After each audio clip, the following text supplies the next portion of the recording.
All right, here we are, our last Keystone review, our last ed puzzle ever. All right. We are in session 8 of the Keystone Review. This is ecology. It was unit 9 when we were going through it. If you remember, the ecology unit covered 6 chapters. So there is a lot of content. There are a lot of vocabulary terms, but we're not going to spend a ton of time on this session because a lot of it in the Keystone typically is relying on your context clues and just taking your time eliminating choices that don't make sense. So the video I posted for you is on ecosystem ecology. It's a quick crash course video.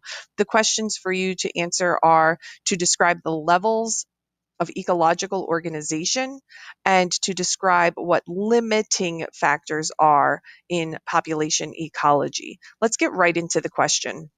The first question is, which sequence best orders ecological categories from the one with the fewest number of individuals to the one with the greatest number of individuals? And again, this goes back to the question dealing with levels of ecological organization. So the fewest number of organisms to the most organisms.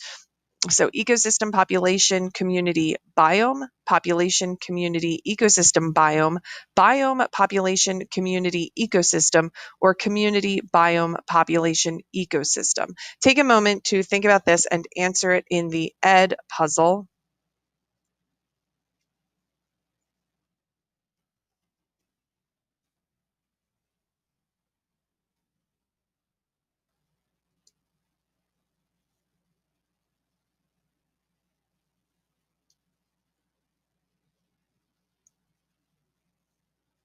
This is one where it helps to look at an image, a picture, to kind of get the idea across. So these are the levels of organization.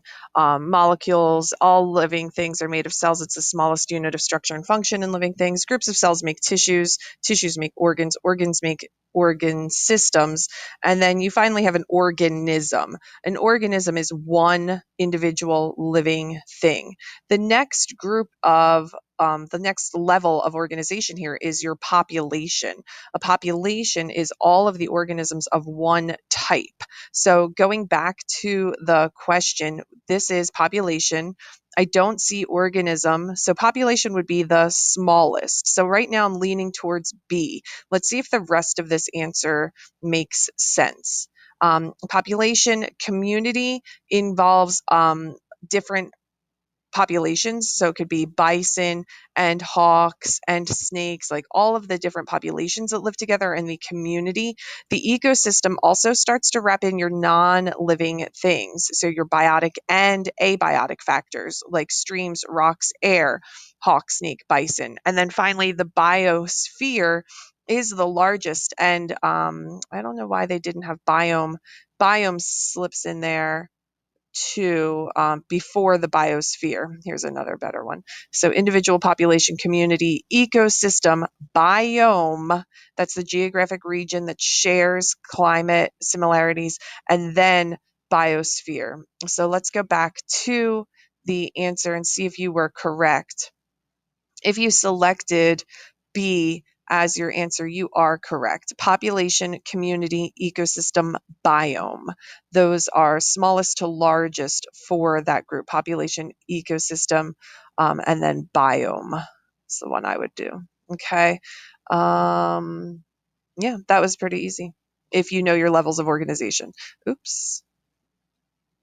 All right, number 2. Energy pyramids describe food and energy relationships within an ecosystem. Which factor most likely limits the number of levels an energy pyramid can have? Kind of a confusing question. What are you asking? All right. Is it biomass at the top level organisms, predation of the top level organisms, energy loss between each level of organisms, or chemical energy being decomposed at each level of organisms? So this is an energy pyramid. It describes the food and energy relationships. Which factor limits the number of levels an energy pyramid can have? Let's think about this for a second, and then we will answer it in the Ed puzzle.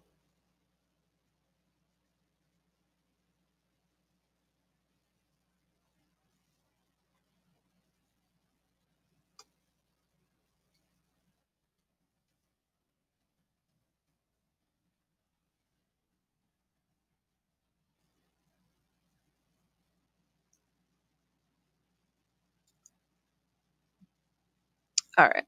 So we know that the energy pyramid at the bottom is always the producers. They're going to get their energy from the sun. The producers or the primary producers, they're going to get their energy from the sun. And then we did speak about the fact that really only 10% of the energy in the energy pyramid is passed on to the next level. It's only 10% getting passed on to the next level. So primary consumers, and then the secondary consumers get 10% of that. And then the tertiary consumers get 10% of that. And then the apex predators get 10% of that. So with each level of energy, it is called an energy pyramid because it all depends on how much energy is left to be passed on to the next level. So if you selected C as the correct answer, you are correct. The energy pyramid, how many levels it can have, depends on how much energy is available for the next level of consumers. So again, a confusing question, something people don't really think about, but use your context clues, take your time, eliminate choices that don't make sense, and you'll get there. All right, number 3. Orchids living in tropical rainforests often grow on the branches of trees to access sunlight. The trees are not affected by the orchids. Which term best classifies the relationship between the orchids and the tree? Is it a predation relationship, a parasite relationship, a competition relationship, or a commensalism relationship? Again, context clues, eliminate choices that don't make sense, take your time, and answer this question in the Ed puzzle.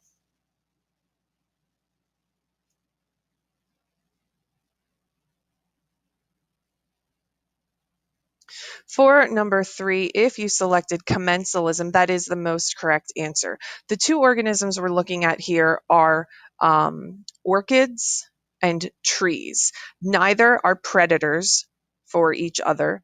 Neither are parasites because the tree is not affected by the orchid. Okay, they're not competing. If you really started to think hard about it, there could be a level of competition there, but that's not what the question is asking us. It's asking us what the best answer is. So the best answer is going to be commensalism. They neither help or harm the tree. Commensalistic relationship. Stop giving the answer. Okay, number 4. A student listed characteristics of a classroom aquarium ecosystem. Which characteristic is a biotic component of the aquarium ecosystem? The water temperature is 23 degrees Celsius. The pH of the water is usually between 6.5 and 6.8. The ammonia is controlled with a filter that uses 2 types of bacteria, or the lighting is supplied by natural sunlight and a fluorescent light bulb. So again, characteristics of a classroom ecosystem. Which characteristic is a biotic component of the aquarium ecosystem? Take a moment to think about this question and then answer it in the Ed puzzle. If you selected C as your answer, you would be correct. Remember, biotic refers to things that are alive. Abiotic, when you put the A in front of a word, it makes it its opposite word. So abiotic would be non-living things. Water temperature is not a living thing. That's abiotic. pH of the water, not a living thing. Abiotic. Lighting supplied by natural sunlight and fluorescent light bulbs, not a living thing. Abiotic.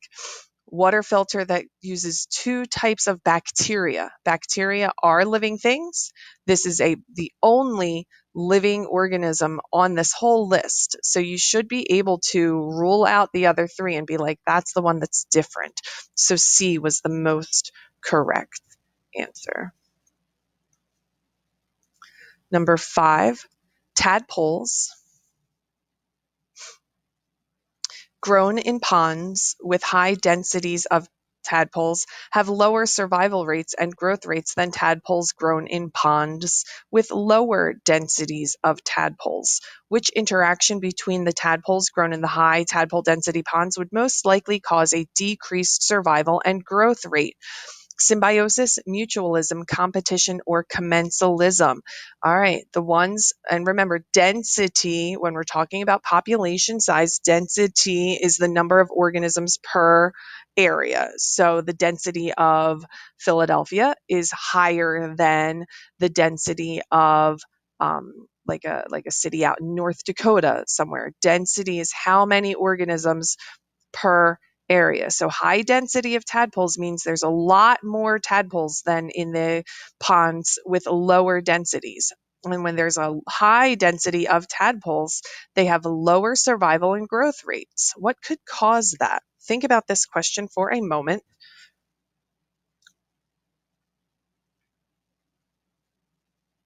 If you selected C, competition, you are correct. If we've got a ton of tadpoles in the pond and they're competing against each other for food and resources, they're going to reach the carrying capacity of that pond and start to die off. That's my carrying capacity graph, in case you couldn't tell. Let me not do that ever again. All right, question number 6. Oh, here's a better one. There you go. Carrying capacity. Let me make this bigger. Use the graph to answer the question. Here is the number of individuals in a population. Here is time in years. Which population description is most likely represented by the graph? A population of birds quickly increases but then becomes stable due to limiting factors in the environment. A population of mice slowly increases, but then fluctuates seasonally as predators raise their young and limit prey populations. A population of fish quickly increases in the spring when there is plenty of food, but then decreases quickly in the fall when food is limited.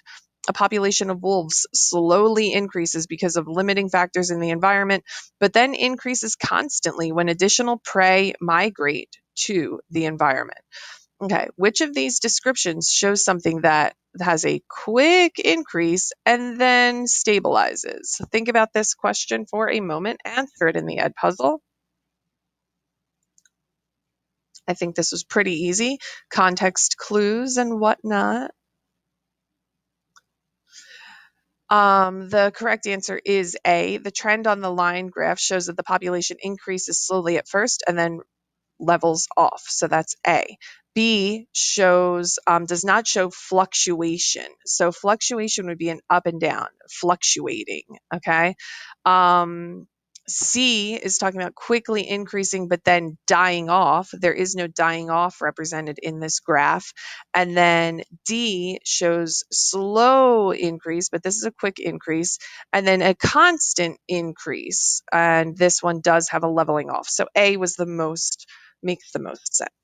Let's look at the next question, number 7. This is a tough one. I thought it was a tough one. You might think it's easy. Ash from a volcanic eruption decreases the amount of available solar energy for a region. Which statement best describes how a decrease in available sunlight will most likely affect ecosystems of this region? Producer populations will decrease, causing a decrease in consumer populations. Producer populations will decrease, causing an increase in consumer populations. Decomposer populations will increase, causing a decrease in consumer populations, or decomposer populations will increase, causing an increase in consumer populations. Take a moment to answer this in the Ed puzzle.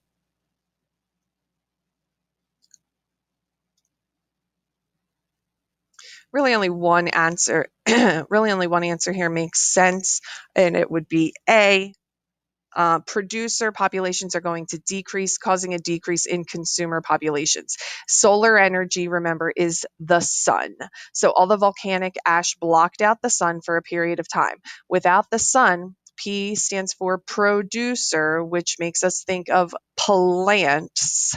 Without the sun, these plants can't grow. They're your bottom level food chain. Your primary producers feed everything else. So without the plants, the consumers are going to decrease as well. It's not going to increase the consumers, like the primary consumers have no plants to eat, and the other ones don't make any sense. So let's move on to number 8.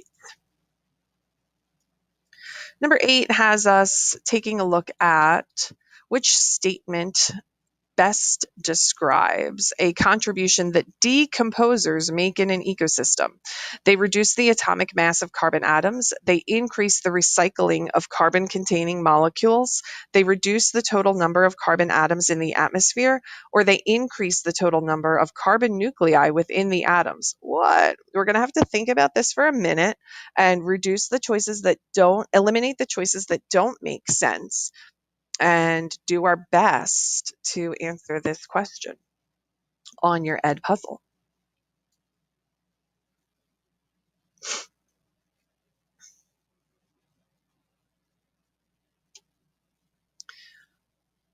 Okay. If you selected B, you are correct. All right. A is not correct. They reduce the atomic mass of carbon atoms. Decomposers release carbon into the atmosphere through respiration. So they're breaking down dead and decaying organisms and then recycling their nutrients back into the ecosystem. They're not reducing the atomic mass of carbon atoms. I don't actually think that you can change that. All right. So there's that too.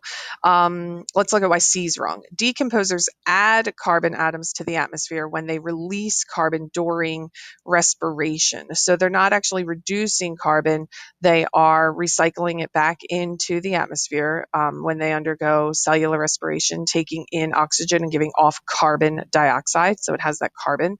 And they increase the total number of carbon nuclei within the atoms. I don't think that can happen because each carbon atom has a single nucleus, which remains unchanged by the decomposers. So when you see recycling, that's what made me want to pick letter B. They increase the recycling of carbon containing molecules because remember, all of these processes like the water cycle, the carbon cycle, the nitrogen cycle all have to do with how that element is passed through the ecosystem. So B makes the most sense.